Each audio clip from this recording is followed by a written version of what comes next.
New tonight at 10 o'clock. A man already tried and convicted gets a second shot at freedom with a new trial. Today was the first full day of testimony in the case of Thomas Lane, accused of killing his overseas bride he met online.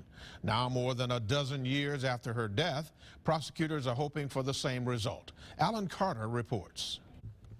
10 years ago, Thomas Lane was in this very situation, on trial for murder in the death of his wife, a so-called mail-ordered bride from the Philippines.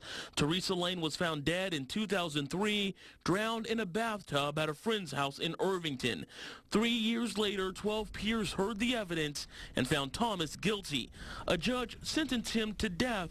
But we're back here this week because that original conviction didn't stick.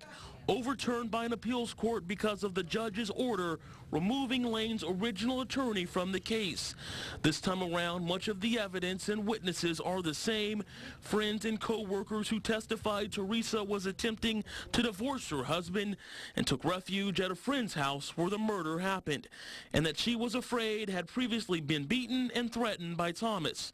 Then a forensics expert who examined the house's busted front door, saying the marks on the door matched and could have only come from a chisel recovered from Thomas Lane's truck.